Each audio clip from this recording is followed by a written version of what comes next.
Welcome to Elevate and Thrive, where your mindset evolves. Your comfort is not protecting you, it is quietly stealing your future. Every morning you wake up and choose what feels easy, the warm bed, the familiar routine. The same excuses dressed up as patience. You tell yourself you're being realistic, that now isn't the right time, that you'll push harder tomorrow, but tomorrow keeps moving, and comfort makes sure you never catch it. Comfort feels safe, but safety has a cost. The cost is growth. The cost is potential. The cost is the person you could have become if you were willing to be uncomfortable for a little while. Comfort doesn't feel dangerous. That's why it's so effective at stealing your future. It shows up disguised as safety, as rest, as balance, as being realistic. It tells you that you're fine where you are, that there's no rush, that pushing harder can wait. And slowly, quietly, without any dramatic warning, it begins to take years from your life, not by force, but by permission. When you choose comfort, you're not choosing peace. You're choosing delay. You're choosing to postpone the work, the growth, the effort that your future self is begging you to start today. Comfort convinces you that avoiding discomfort is smart, that struggle is unnecessary, that growth should feel good all the time. But growth has never worked that way. The body grows through resistance. The mind sharpens through challenge. Character is built through pressure. Comfort removes all of that and replaces it with numbness. The most dangerous thing about comfort is that it doesn't feel like failure. There's no loud crash, no obvious collapse, just a slow erosion of standards. You stop pushing as hard, you stop demanding more from yourself. You accept good enough when you were capable of great. Days blur together, weeks pass, months disappear, and one day you look back and realize the future you imagined is still far away, not because you couldn't reach it, but because you never truly chased it. Comfort protects you from discomfort, but it also protects you from becoming more. It keeps you in familiar routines, familiar thoughts, familiar limits. You stay around the same people, repeat the same habits, tell the same stories about why now isn't the right time, and each time you do, your future self pays the price. Potential doesn't vanish in a moment, it fades as you repeatedly choose ease over effort. You don't lose your future by making one bad decision. You lose it by making thousands of small, comfortable ones. Sleeping in when you should train, scrolling when you should focus, choosing entertainment over execution, talking about goals instead of building systems. These choices feel harmless in isolation, but together they shape the direction of your life. Comfort also lies to you about time. It makes you believe you have plenty of it, that there will always be another chance, another year, another burst of motivation. But time is not waiting. Every day you spend comfortable is a day your future cannot use. And the longer you stay comfortable, the harder it becomes to leave. Comfort weakens urgency. It dulls hunger. It lowers your tolerance for effort. Eventually, even small challenges feel overwhelming. The truth is uncomfortable, but necessary. Your future requires sacrifices your comfort will never agree to. The life you want demands early mornings, hard conversations, focused work, and repeated failure. Comfort will argue against all of it. It will say you're tired. It will say you deserve rest. It will say you can start later. And if you listen long enough, you will wake up one day surrounded by regret, wondering how so much time slipped through your hands. Comfort isn't evil. Rest isn't wrong. But living in comfort as a default is dangerous. Comfort should be something you earn after effort, not something you hide in to avoid it. When comfort becomes your lifestyle, growth becomes optional. And when growth is optional, potential is wasted. Your future doesn't need you to feel safe. It needs you to feel committed. It needs you to do hard things when no one is watching. It needs you to choose discipline when motivation disappears. It needs you to accept discomfort as the price of becoming more. Comfort may feel like protection, but it is a thief. It steals your edge. It steals your urgency. It steals the version of you that could have existed if you were willing to be uncomfortable for a season. And the longer you stay there, the more expensive it becomes to leave. The question isn't whether comfort is ruining your future. The real question is how long you're going to let it. Nothing meaningful has ever come from staying where it feels easy. Comfort may feel pleasant, but it produces nothing of value. Growth has always demanded resistance, effort, and a willingness to endure discomfort. Every strong body, sharp mind, and disciplined character has been forged under pressure, not ease. When life feels comfortable, it is often a sign that nothing new is being built. Discomfort is the signal that you are stretching beyond your current limits. It is the feeling of muscles burning during a workout, the mental strain of learning something difficult, the emotional tension of taking responsibility for your life. These moments are uncomfortable because they challenge who you are today, but they are also the moments that create who you become tomorrow. Without discomfort, there is no expansion, only stagnation. The world sells comfort as success. Soft routines, easy pleasures, instant gratification. It teaches you to avoid struggle, to seek convenience, to eliminate friction from your life. But friction is where strength is developed. Remove friction and you remove the opportunity to grow. When everything is easy, nothing changes. When nothing changes, potential stays locked. Every time you avoid discomfort, you reinforce weakness. You teach your mind that quitting is acceptable. You teach your body that effort is optional. Over time, your tolerance for challenge shrinks. Tasks that once felt manageable start to feel overwhelming. You begin to doubt yourself, not because you lack ability, but because you've trained yourself to escape difficulty instead of facing it. Great lives are built in moments that don't look impressive from the outside. Waking up early when you want to sleep, training when your body feels heavy, working when distractions are loud. These moments are uncomfortable, repetitive, and often lonely, but they are the foundation of greatness. The people you admire didn't wait to feel comfortable before acting. They acted despite discomfort, and comfort came later as a result, not a starting point. Discomfort is not punishment, it is preparation. It prepares your mind to handle stress, it prepares your body to handle pressure, it prepares your character to stand firm when life gets hard. When you choose discomfort deliberately, you gain control. You stop being a victim of your feelings and start becoming a builder of your future. Avoiding discomfort might feel like self-care, but in the long run, it becomes self-sabotage. You trade short-term relief for long-term regret. You avoid the pain of effort today, only to face the heavier pain of unfulfilled potential tomorrow. The discomfort you avoid doesn't disappear. It transforms into frustration, self-doubt, and resentment toward yourself. Nothing great is built in comfort because comfort asks nothing of you. It requires no courage, no discipline, no sacrifice. Growth, on the other hand, demands everything. It demands consistency when motivation fades. It demands action when fear is loud. It demands patience when results are slow. These demands are uncomfortable, but they are also the price of becoming more. Discomfort strips away excuses. When you commit to doing hard things, you stop negotiating with weakness. You stop waiting for perfect conditions. You stop asking whether you feel like it. You act because you've decided who you want to become. That decision, repeated daily, reshapes your identity. The discomfort you feel today is temporary. The strength you build from it is permanent. Every challenge you face willingly becomes proof that you can handle more. Every hard day you survive expands your confidence. Over time, what once felt impossible becomes normal. What once felt painful becomes empowering. Comfort keeps you the same. Discomfort transforms you. One leads to stagnation, the other to progress. One numbs you, the other sharpens you. One feels good now but costs you later. The other feels hard now but rewards you for life. Growth has never been comfortable and it never will be. And that is exactly why it works. Potential doesn't disappear in one dramatic moment. It doesn't collapse with a single mistake or vanish because of one bad decision. It fades quietly, almost invisibly, through the small choices you make every day. The danger isn't failure, the danger is familiarity, the danger is repetition, the danger is waking up and doing the same comfortable things while expecting a different life. Most people don't ruin their future by trying and failing, they ruin it by avoiding effort altogether, by choosing what feels easy instead of what matters, by telling themselves that small choices don't count. But small choices are the only things that count. They are the bricks that build your habits, your identity, and eventually your destiny. Skipping one workout doesn't destroy your health. Ignoring one opportunity doesn't end your career. Wasting one afternoon doesn't ruin your life. But doing these things over and over again sends a message to your mind about who you are. That message becomes belief, and belief becomes behavior. Over time, you stop seeing yourself as someone who follows through, who pushes, who grows, not because you can't, but because you've trained yourself not to. Potential is fragile, not because it's weak, but because it requires consistency to survive. It needs attention, it needs effort, it needs discipline. When those things are missing, potential doesn't fight back, it waits. And the longer it waits, the quieter it becomes. Every comfortable choice feels harmless in the moment. Sleeping in feels deserved. Scrolling feels relaxing. Avoiding the hard conversation feels peaceful.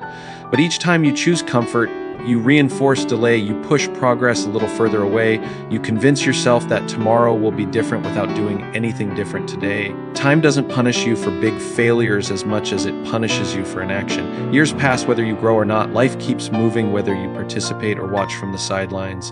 And one day, the gap between where you are and where you could have been becomes impossible to ignore. The most painful regret is not failure, it's unused ability, it's knowing you had more to give, more to become, more to achieve.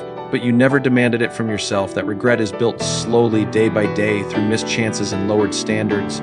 Small daily choices shape your tolerance for effort. When you consistently choose easy, effort starts to feel heavy.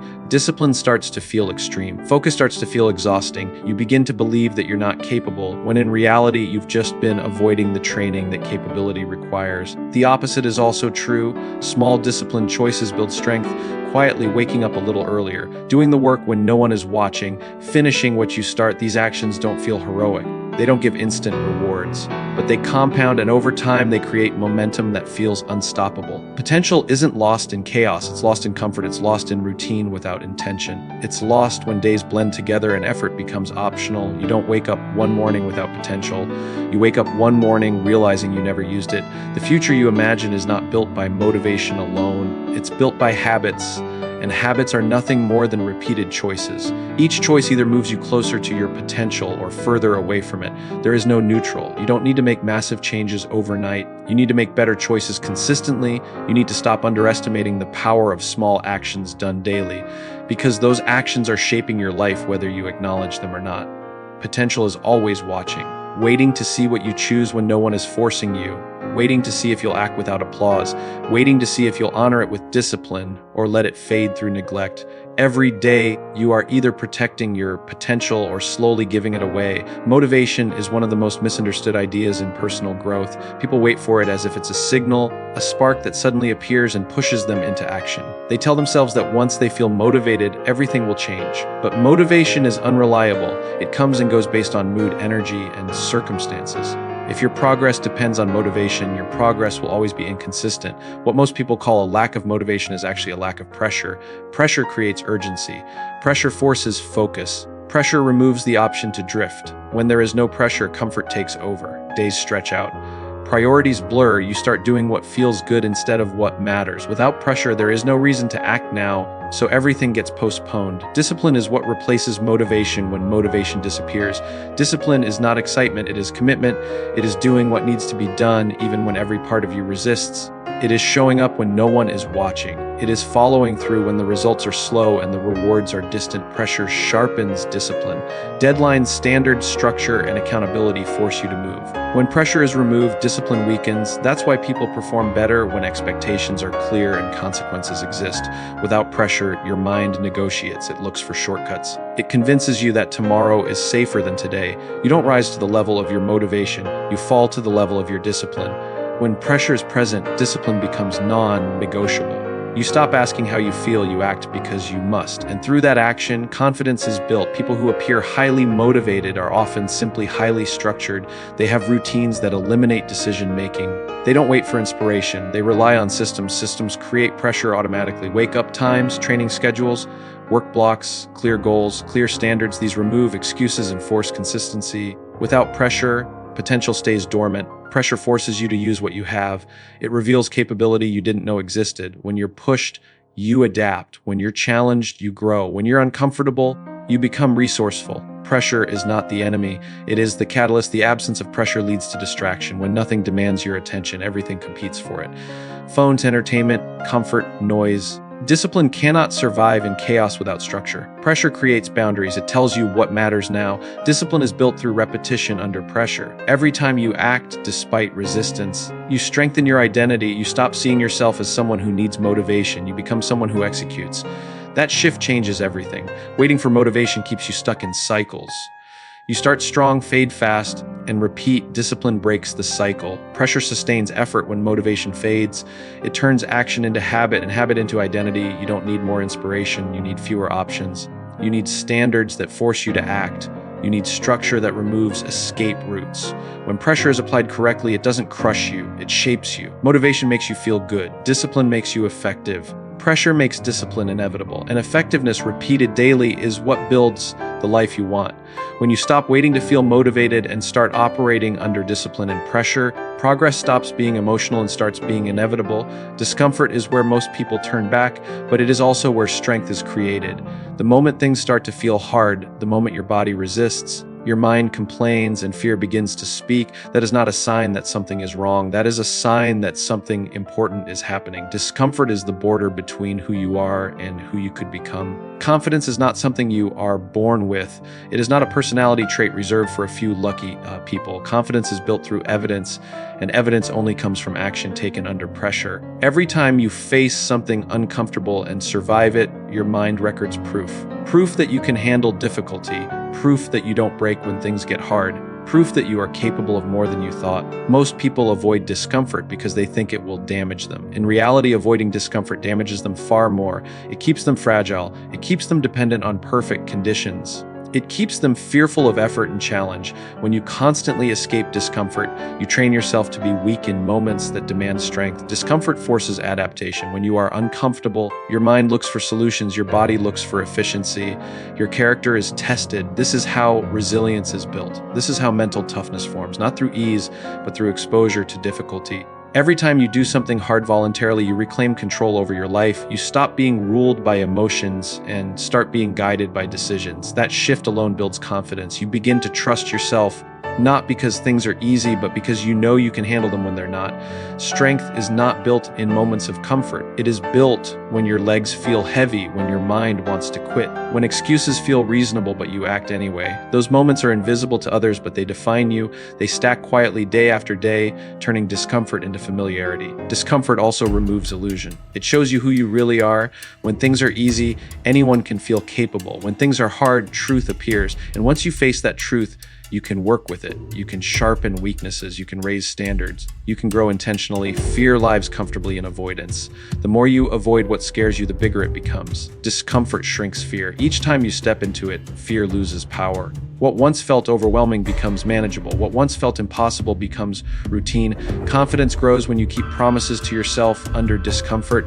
When you say you'll do something and you do it despite resistance, your self-respect increases. That self-respect is the foundation of real confidence, not loud confidence, quiet confidence, the kind that doesn't need approval. Discomfort also builds patience. It teaches you to endure without immediate reward. It trains you to focus on process instead of outcomes. This patience is rare and it is powerful. It allows you to stay consistent long enough for results to compound. Strength is not about never feeling discomfort. It's about not being controlled by it, feeling tired but still training, feeling afraid but still acting, feeling uncertain but still moving forward. That is strength. That is confidence in action. Discomfort does not weaken you. It reveals you. It strips away excuses and shows you what you're made of. And once you see that clearly, you can build on it deliberately. The gateway to confidence is not comfort. It is courage repeated daily, and courage is nothing more than choosing discomfort with intention. Intensity feels powerful. It looks impressive. It gives you the illusion of massive progress in a short amount of time. People love intensity because it's emotional. It feels like a breakthrough. You wake up inspired, push hard, make bold promises, and tell yourself that this time everything will change. But intensity burns fast, and when it fades, most people fade with it. Consistency is quiet. It doesn't announce itself. It doesn't feel heroic. It shows up in small actions repeated when no one is watching, and because it feels ordinary, people underestimate it. But consistency is what actually reshapes a life, not the big bursts, not the dramatic moments. The small disciplines done daily, especially on days when motivation is gone. Intensity depends on emotion. Consistency depends on identity. When you rely on intensity, you need to feel a certain way to act. When you rely on consistency, you act regardless of how you feel. That difference determines whether progress lasts or disappears. People who chase intensity often restart their lives over and over. They begin strong, crash hard, then wait for the next wave of motivation. This cycle creates frustration and self-doubt, not because they aren't capable, but because they chose a strategy that cannot sustain them. Intensity demands energy you don't always have. Consistency asks only for commitment. Small daily discipline compounds in ways the mind struggles to appreciate. One focused hour a day doesn't feel life-changing. One workout doesn't transform a body. One disciplined decision doesn't rewrite a future, but hundreds of them do, and they do it so gradually that by the time the results are visible, the foundation is unshakable. Consistency builds trust with yourself. Every time you show up as promised, even in a small way, you reinforce your identity as someone who follows through. That identity becomes powerful. It removes negotiation. You stop asking if you feel like it. You act because it's who you are. Intensity often ignores recovery structure and sustainability. It pushes too hard too fast and demands immediate results. Consistency respects time. It understands that real change is a long game. It values patience over excitement, and patience wins more often than passion. The most successful people are rarely the most intense. They are the most reliable. They do the boring work repeatedly. They don't chase motivation. They build routines that carry them forward on low-energy days. They design their lives so progress happens automatically. Consistency turns discipline into habit. Habit turns effort into normal behavior, and normal